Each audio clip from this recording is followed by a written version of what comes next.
तुम्हारा अन्नदाता, पग पग पर है संग तुम्हारे अन्नदाता। लहू किसानों का बन के पसीना सींचता है धरती का सीना। मेहनत का तेरी हक दिलवाने, नई तकनीक नई खोज बताने। पशुधन को गुणवान बनाना, पौध सुरक्षा को सिखलाना, खेती के सब गुर समझाने, भारत का सरताज बनाने। आठों पहर है संग तुम्हारे अन्नदाता, अन्नदाता। नमस्कार, मैं हूं आपके साथ अमिता सिन्हा और आप सभी दर्शकों का अन्नदाता कार्यक्रम में स्वागत करती हूं। हर रोज की तरह कार्यक्रम में हम लेकर आते हैं खेती बाड़ी से जुड़ी हुई बहुत सी लाभकारी जानकारियां। तो चलिए सबसे पहले देखते हैं क्या है विशेष आपके लिए आज के कार्यक्रम में। पपीता की सफल खेती, एक किसान का अनुभव।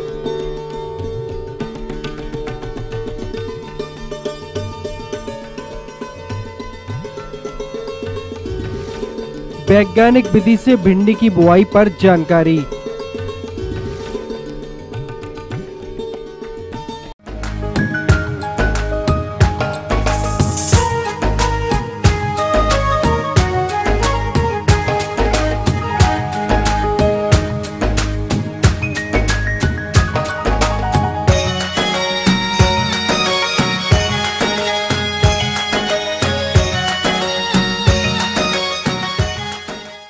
पौष्टिक गुणों से भरपूर पपीता की खेती हमारे प्रदेश में बहुत से किसान करते हैं, लेकिन आज भी वो उपज नहीं प्राप्त कर पाते जिसकी वे आशा किए रहते हैं। यदि इसके कारणों पर ध्यान देते तो सही किस्म का चुनाव न करना तथा समय समय पर किए जाने वाले समसामयिक प्रबंधनों को न करना और साथ ही फलों की तुड़ाई, श्रेणीकरण, पैकिंग एवं विक्रय में लापरवाही आदि। जबकि ग्राम सधवा जिला भागलपुर के प्रगतिशील कृषक उमेश मंडल हैं जो वैज्ञानिक विधि से सफलतापूर्वक पपीता की खेती करके लाखों की आमदनी कमा रहे हैं। लेकिन कैसे, और आइए जानते हैं पपीता की सफल खेती पर उनके अनुभवों को। 2007 में हमने पपीता का खेती शुरू कर दिया। अभी तक हम पपीता का खेती कर रहे हैं। 1 एकड़ में 1400 पौधा लगता है, उसमें लगभग 700 पौधा मेरा नर पौधा निकल जाता है और मोटा मोटी 50 केजी से कम तो नहीं है, 50 केजी के एवरेज में फल निकलता है। जब ये टूटने लगता है लगभग दशहरा से, तो भर अप्रैल मई तक इसको हम तोड़ते रहते हैं बारी बारी से और व्यापारी को देते रहते हैं। इसी तरह क्रम से 8-9 महीना ये टूटता है। इतना फलन होता है, इतना फलन होता है कि पौधा संभाल नहीं पड़ता है। एक पेड़ में मेरा पपीता लगभग 80 किलो, 75, 70, 60, 40, 30, एवरेज 50 से ऊपर कुछ भागता है। 50 से कम तो नहीं है फलता है। एक साल में 1 एकड़ में पूर्णतः खेती करने में 1 एकड़ में 1 लाख लगा है कंपोस्ट से और प्लस मजदूरी से। 6 लाख से कम नहीं होगा मेरा मुनाफा खर्च काट करके। आइए अब चर्चा करते हैं पपीते की खेती में खर्च के विवरण पर। बीज क्रय, खेत की तैयारी, पौधरोपण, खाद एवं उर्वरक प्रबंधन, सिंचाई प्रबंधन, निराई गुड़ाई, पौध सुरक्षा एवं फलों की तोड़ाई से लेकर परिवहन तक इन्हें लगभग 1 एकड़ में 1 लाख रुपए का खर्च आया। अब यदि इनकी कुल लागत 1 लाख रुपए को इनकी प्राप्त आय 7 लाख रुपए में से घटा दिया जाए तो प्रति एकड़ इन्हें लगभग 6 लाख रुपए की शुद्ध आय प्राप्त होती है। खेती के लिए 2-3 बातों पर ध्यान देना पड़ता है। पहला तो जमीन होना चाहिए ढलान वाला, जिसमें कि बरसात का पानी नहीं फंसे, और दूसरा बीज पर ध्यान देना है। बीज खूब सुंदर खोज के लगाना है, लगाते हैं। तीसरा है कंपोस्ट। सिर्फ कंपोस्ट पर हम खेती उगाते हैं, इससे पौधा में रोग नहीं लगता है और अच्छा दाम पर बिक जाता है। प्रजाति तो हमने मेरा हाइब्रिड। ज़मीन दोमट मिट्टी चाहिए, उसमें जड़ जो होता है मजबूत जड़ होता है, आंधी तूफान से बचने के लिए उसमें ताकत बनता है। सबसे पहले तो उसका जुताई कुराई कर लेते हैं। बीज गिराते हैं हम दिसंबर में बीज को उगा करके और ठंडा से बचाते हैं। ढक करके, पन्नी से ढक करके ठंडा से हम बचा लेते हैं। और ज्यों ही फरवरी आधा आता है तब हम खेत में उसको लगाते हैं। लगाने का मुख्य समय फरवरी वाला लगान जो होता है, बहुत सुंदर लगान पकड़ में आया। उसके बाद 6 फीट बाय 6 फीट पर लाइन से लाइन की दूरी देते हैं। जब खुरपी कुदाल लग जाता है तब थल्ला बना करके उसमें पौधा लगा देते हैं। 1 एकड़ में 1400 पौधा लगता है, जिसमें कि आधा से कुछ कम नर पौधा निकलता है। नर पौधा को 10% रखते हैं और से इसको हम काट देते हैं। काटने के बाद ये होता है कि दूरी बढ़ जाता है, फलन ज़्यादा होता है। 10% परागण के लिए हम छोड़ते हैं। फिर मशीन से हम उसमें पानी पटा देते हैं। लग करके बिल्कुल तैयार हो जाता है। उसमें रोग नहीं लगता है। और लगने के बाद जब पौधा हम ज़मीन पर उगा लेते हैं तो 10 दिन 15 दिन के बाद उसमें कुड़ाई होता है। और हल्का हल्का टॉनिक, अंग्रेजी दवा और रासायनिक खाद ये तो हम देवे नहीं करते हैं। ऐसे हम उगाते हैं। थोड़ा जाइम डालते हैं, अगल बगल में जाइम को छींट देते हैं। और समय समय पर इसका जो निकाई कुड़ाई करते रहते हैं। कभी कभी स्प्रे भी कर देते हैं सिर्फ टॉनिक से। वरना मई तक में फल फूल पकड़ लेता है। और फिर मेरा फसल दशहरा से टूटना शुरू हो जाता है। लगभग मई अप्रैल तक तोड़ते हैं। 8-9 महीना हम लगातार फसल को तोड़ते रहते हैं। जब गाछ में अधपक्का हो जाता है माल, तब उसका तुड़ाई करते हैं। और तुड़ाई करने के बाद उसमें पेपर लपेटते हैं। पेपर लपेटने के बाद उसका भुआ जो होता है वो ख़राब नहीं होता है, रंग ज्यों का त्यों रह जाता है। और एक दूसरे से उसमें घिस्सा नहीं लगता है, इसलिए पेपर लगाया जाता है। बाज़ार तो मेरा भागलपुर में सप्लाई हो रहा है। वहाँ से व्यापारी आता है और पपीता खरीद कर ले जाता है। वो अपने भागलपुर मार्केट में बेच डालते हैं। दूसरा किसान करना चाहता है कि विकास हो, बिहार का विकास हो, मेरे देश का विकास हो। किसान सब आते हैं और सबको हम अपने ढंग से समझाते हैं। मोबाइल से भी हम समूचे बिहार में किसानों सबको सलाह देते हैं, खेती कीजिए, ये बहुत लाभदायक खेती है। बहुत किसान मेरे कार्यकलाप से खुश हैं। 2 जिला 3 जिला से रोज़ फ़ोन आता है और फ़ोने पर हम गाइड कर रहे हैं।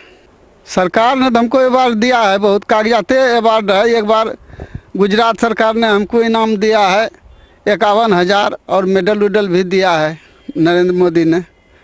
और बिहार सरकार के तरफ से मेडल उडल मिला है। अखबार में बहुत सा नाम गया है। अखबार मेरा बहुत जगह लोग पढ़ करके खुश हो जाते हैं मेरा कार्यकलाप।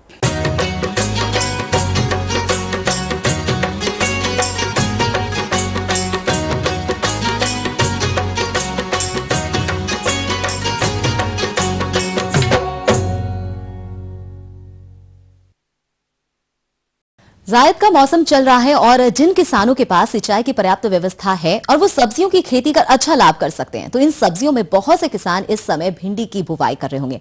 लेकिन अगर आपको भिंडी की खेती से अधिक उत्पादन लेना हो तो प्रजातियों के चयन, खेत की तैयारी, उर्वरक प्रबंधन, बुवाई विधि इत्यादि पे आपको ध्यान देना होगा। अतः भिंडी की कौन कौन सी उन्नत प्रजातियां तथा बुवाई विधि के बारे में जानकारी देने के लिए हमारे बीच उपस्थित है कृषि विज्ञान केंद्र कटिहार के विषय विशेषज्ञ पंकज कुमार। आपको जान करके ये अच्छा लगेगा कि जितनी भी सब्जियां देश से निर्यात की जाती हैं उसमें 60% जो सब्जी है वो भिंडी ही है। इसके अलावा जो 40% है उसमें सभी सब्जियां आती हैं। इसकी जो उन्नतशील किस्में हैं जिनको लेके किसान बंधुओं को इसकी खेती करनी चाहिए, उसमें पहली जो उन्नतशील किस्म है उसको BRO6 के नाम से जानते हैं। दूसरी जो किस्म है उसको VRO5 के नाम से जानते हैं। एक और किस्म है जिसको हम परभनी क्रांति के नाम से जानते हैं। परभनी क्रांति एक किस्म है। उसके बाद IIVR10 है, IIVR11 है। संकर किस्में हैं जिनमें सोनाक्षी है, भवानी है, कृष्णा है, हाइब्रिड 6 है, हाइब्रिड 8 है। इन किस्मों को आप लगा करके अपनी भिंडी की खेती कर सकते हैं। इसके बाद किसान भाई बात करेंगे भूमि और भूमि की तैयारी की। तो भिंडी की खेती के लिए 1 से 2 जुताई कीजिए। और गर्मा में अगर आप लगाने जा रहे हैं भिंडी तो इस बात का ज़रूर ध्यान रखें कि जो आपकी भूमि है उसमें नमी होनी चाहिए, जो मृदा है आपकी उसमें नमी होनी चाहिए। अगर नमी का अभाव है तो पलेवा करके जुताई करें। और नमी का स्तर जो है वो बरकरार रखें। इसके बाद किसान भाई बात करेंगे खाद एवं उर्वरक की। तो अगर आपने मृदा जांच नहीं कराई है तो भिंडी की अच्छी पैदावार के लिए जो हमारी भूमि है उसमें 20 से 25 टन सड़ी हुई गोबर की खाद, गोबर की जो खाद है हमारी, उसको हमको खेत की तैयारी के समय अच्छी प्रकार से मिट्टी में मिला देना चाहिए। 100 किलोग्राम नाइट्रोजन, 50 किलोग्राम फास्फोरस और 50 किलोग्राम पोटास जो है प्रति हेक्टेयर की दर से देना चाहिए। और नाइट्रोजन की 1/3 मात्रा तथा फास्फोरस और पोटास की पूरी मात्रा बुआई के पूर्व जो है मिट्टी में मिला देना चाहिए। नाइट्रोजन की शेष जो मात्रा हमारे पास बची हुई है वो बुआई के 30 व 50 दिन के बाद फसल में टॉप ड्रेसिंग के रूप में हमको देना चाहिए। तो बीज की मात्रा जो है वो किस तरीके से आप निर्धारित करेंगे, तो 1 हेक्टेयर में अगर आप खेती करने जा रहे हैं भिंडी की तो 8 से 10 किलोग्राम जो है बीज की मात्रा इस समय के लिए उपयुक्त मानी जाती है। किसान बंधु, जो हमारा भिंडी का बीज है उसका हमको बीज उपचार करना चाहिए और बीज उपचार के लिए जो कैप्टान है हमारा उससे हम बीज उपचारित करते हैं। और बीज उपचारित करने के लिए जो हमारा बीज है उसको हम 24 घंटे तक पानी में भिगो करके छाया में थोड़ी देर सुखा करके हमको बुआई करना चाहिए। और जो कवकनाशी दवा है हमारा कैप्टान या थीरम, उसकी 2.5 से 3 ग्राम मात्रा जो है प्रति किलोग्राम बीज की दर से हमको बीज उपचार करना चाहिए। और उसके बाद जो है लगाने का जो दूरी होना चाहिए वो बीज की जो बुआई है वो 2.5 से 3 सेंटीमीटर की गहराई पर करनी चाहिए। कतार से कतार 30 सेंटीमीटर का और पौधे से पौधे 20 सेंटीमीटर की दूरी, इसको आपको ध्यान रखना है लगाते वक्त। उसके बाद भिंडी की जो बुआई है वो समतल क्यारियों में मेरों पर हम करते हैं। तो इस बात का ध्यान रखना चाहिए कि मेड़ जो है वो हमारी टूटना न पाए और ज़मीन इस तरीके की हो, उसमें मृदा का में जो है आपकी नमी का स्तर जो है वो इस तरीके से हो कि हमारी मेड़ जो है सुचारू रूप से बन सकें। और उसके बाद जो है में नमी का स्तर बरकरार रखने के लिए हमको कहीं न कहीं सिंचाई का जो प्रबंधन है, जल प्रबंधन है, उस पर भी हमको ध्यान देना चाहिए। और अच्छी फसल उपज प्राप्त करने के लिए आवश्यकता अनुसार सिंचाई करते रहना चाहिए। सिंचाई में जो है मार्च के महीने में 10 से 12 दिन, अप्रैल में 7 से 8 दिन और मई जून में 4-5 दिन के अंतर पर करना चाहिए। अगर बरसात हो रही है और यदि वर्षा हो रही है तो सिंचाई की आवश्यकता नहीं पड़ती है। और वर्षा ऋतु में जब आपका भिंडी की फसल पहुंच जाए तो उस वक्त आपको जो ध्यान देने वाली बात यह है कि किसी भी स्तर पे खेत में जल जमाव न होने पाए और आपके जो खेत है उसमें जल निकास की व्यवस्था सुचारू रूप से होनी चाहिए। ये थी कुछ उपयोगी जानकारियां। अब लेते हैं एक छोटा सा ब्रेक और जल्द लौटेंगे और कार्यक्रम में आगे है महत्वपूर्ण जानकारियां। बने रहिए हमारे साथ। सूकरों के आहार एवं आवास प्रबंधन पर जानकारी।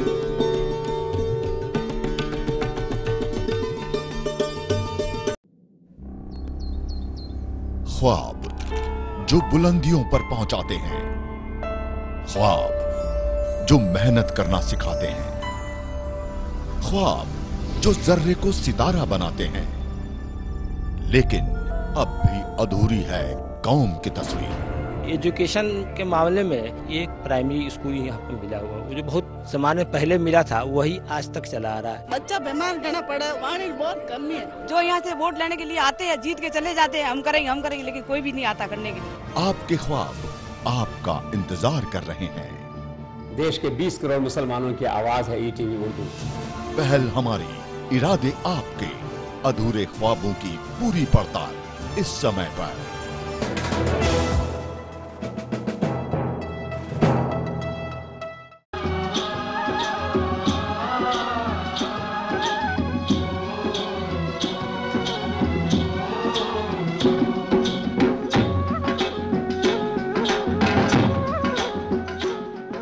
ब्रेक के बाद एक बार फिर से आप सभी दर्शकों का अन्नदाता कार्यक्रम में स्वागत है। बढ़ते हैं अपनी अगली प्रस्तुति की ओर।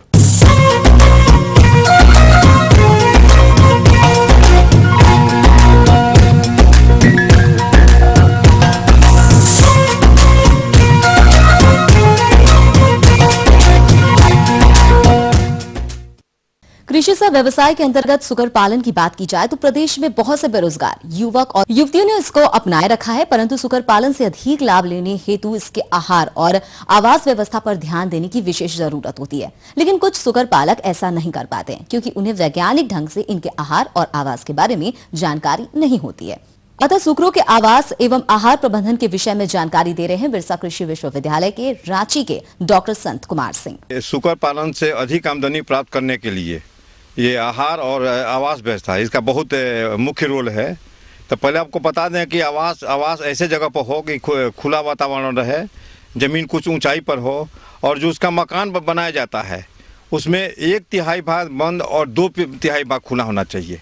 खुला भाग ज़्यादा होना चाहिए, क्योंकि सुकरों का आदत है कि बाहर रहने के लिए, और यदि खुला भाग बाहर आप बनाते हैं तो आपको उसको खर्च भी माने कि बहुत कम पड़ता है। घर की ऊंचाई जो है 7 से 8 फीट होना चाहिए पीछे साइड में, और आगे 6 से 7 फीट ऊंचाई रखे।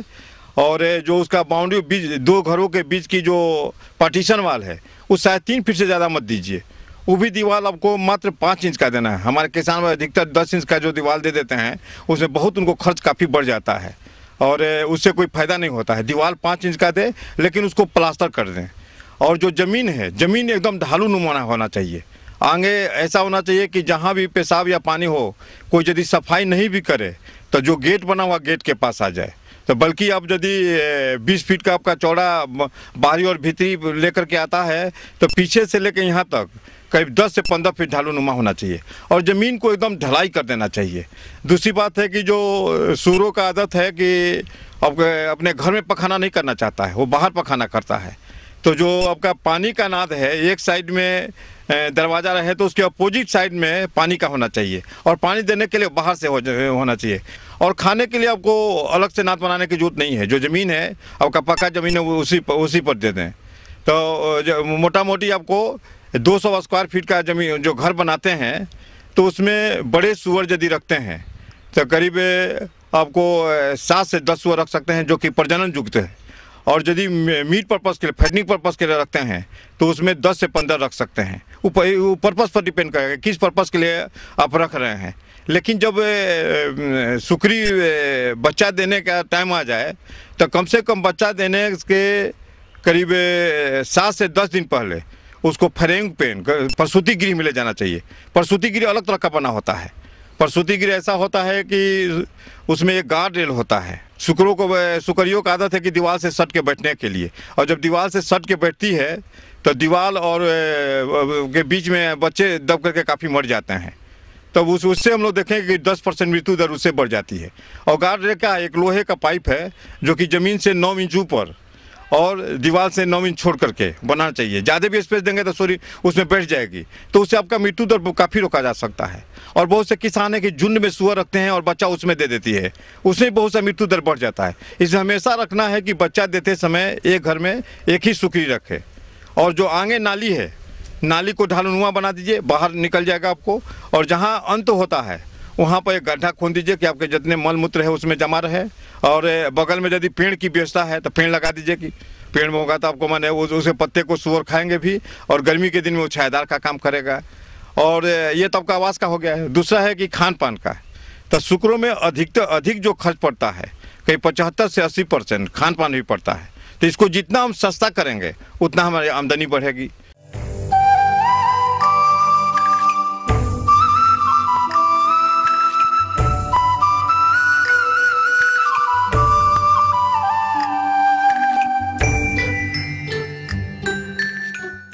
तो जो शहरी क्षेत्र के लोग हैं, गांव में बहुत सा उपलब्ध है होटल वेस्ट, तो 100% होटल वेस्ट पे भी रख सकते हैं। हम लोग इस पर शोध किए हैं और पाए हैं कि यदि होटल वेस्ट पर हम सुकरों को रखते हैं तो एक वर्ष में करीब 130 केजी वजन हो जाता है, और यदि दाने पर रखते हैं तो मात्र 100 केजी होता है।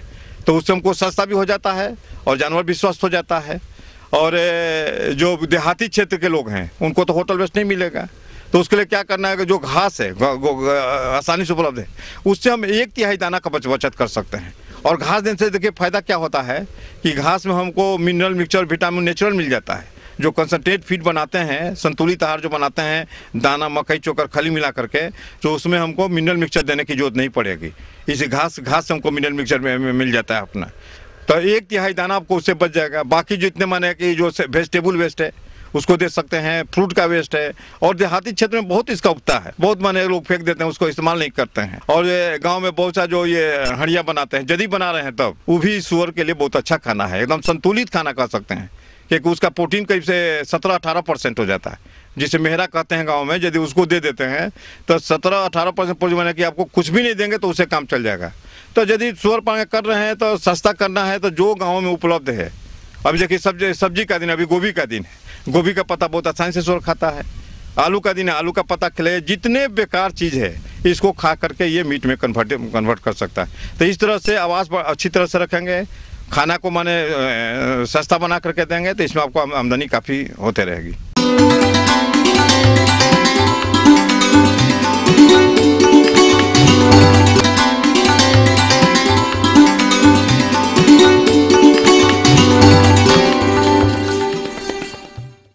अन्नदाता हेल्पलाइन निःशुल्क फोन संपर्क सेवा के माध्यम से आपके द्वारा पूछे गए प्रश्नों में से 1 या 2 महत्वपूर्ण प्रश्नों का हम अपने कार्यक्रम में उन्हें शामिल करते हैं और इसी के तहत आज का चयनित प्रश्न और उसका जवाब इस प्रकार है।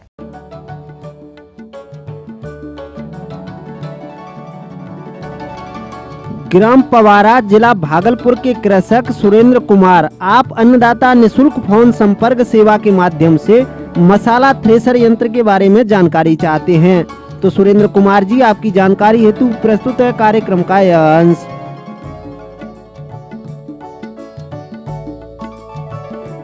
हमारे देश में मसाला फसलें जैसे जीरा है, धनिया है, मेथी है, अजवाइन है, ये सब मसाला फसलों में आती है, सूखी बीज मसाला फसलों में आती है।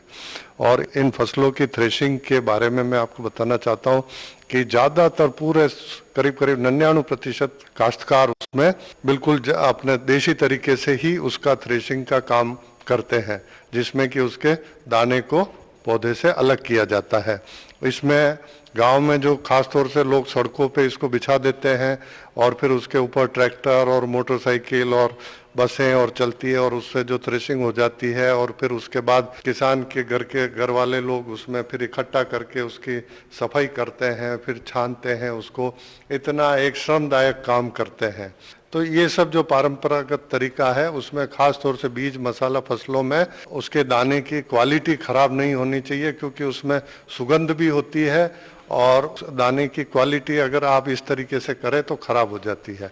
इसके लिए अगर आप मशीन का काम इस्तेमाल करें तो आप बहुत ही कम समय में और ज़्यादा से ज़्यादा अच्छी तरीके से बीज मसाला फसलों की गहाई कर सकते हैं।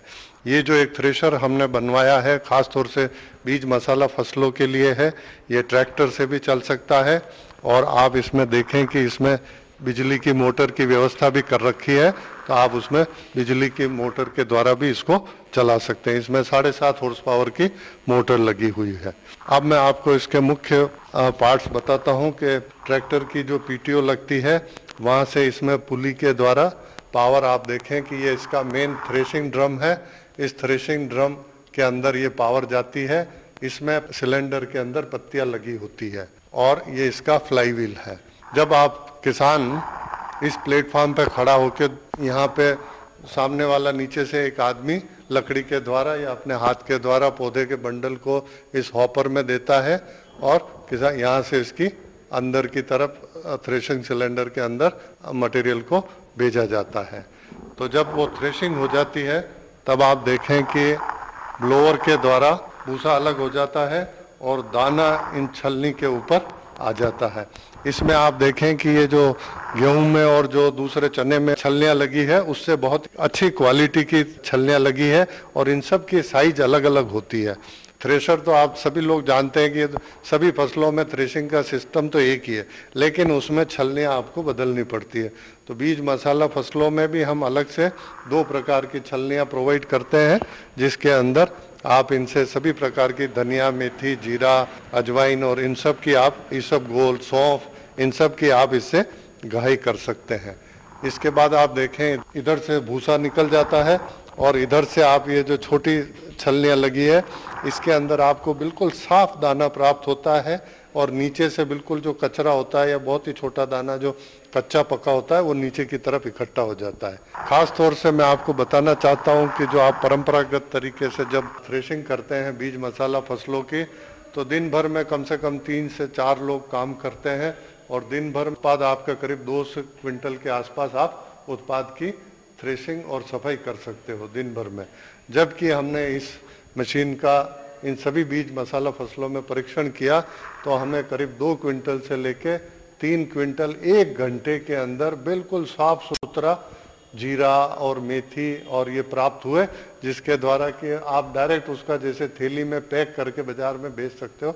इतना साफ सुथरा उत्पाद आपको प्राप्त होता है, उत्पाद खराब नहीं होता है और 100% थ्रेशिंग होती है, नुकसान कम होता है। थ्रेशर की लागत मूल्य करीब 1.5 लाख रुपए के आसपास है। किसान भाइयों, इन यंत्रों के बारे में और अधिक जानकारी एवं चलित प्रदर्शन देखने हेतु आप केंद्रीय कृषि अभियांत्रिकी संस्थान भोपाल में संपर्क कर सकते हैं।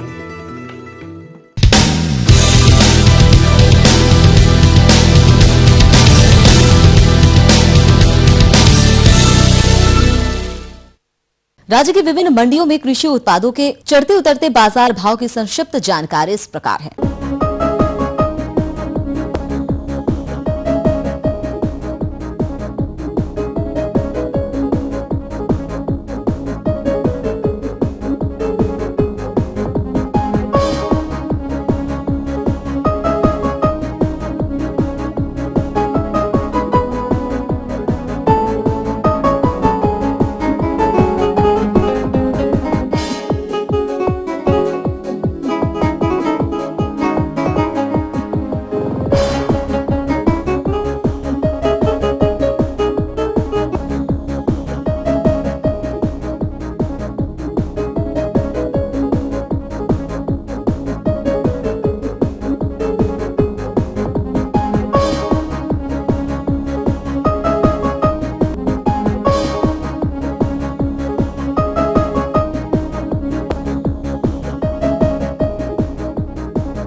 अब आइए देखते हैं कल दिखाए जाने वाले कार्यक्रम की कुछ मुख्य झलकियां।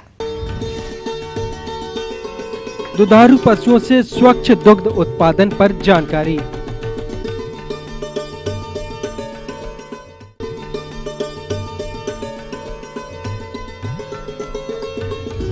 सोलर पावर संयंत्र पर जानकारी।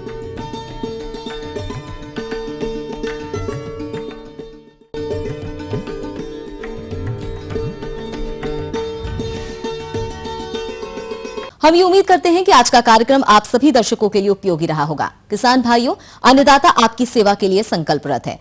कृषि संबंधित समस्या एवं सुझावों के लिए आप हमें इस पते पर संपर्क कर सकते हैं। हमारा पता है प्रोड्यूसर अन्नदाता ETV Bihar Jharkhand Ramoji film city Hyderabad 501512। साथ ही आप हमें ईमेल भी कर सकते हैं। हमारा ईमेल है annadatabihar@etv.co.in। इसके अलावा आप हमें निःशुल्क हेल्पलाइन नंबर 180042540885 पर दोपहर 2 से 3 बजे के बीच संपर्क कर सकते हैं। फिलहाल अन्नदाता की पूरी टीम को इजाजत दीजिए। कल फिर इसी समय आपसे मुलाकात होगी कृषि संबंधित कुछ और रोचक जानकारियों के साथ। नमस्कार।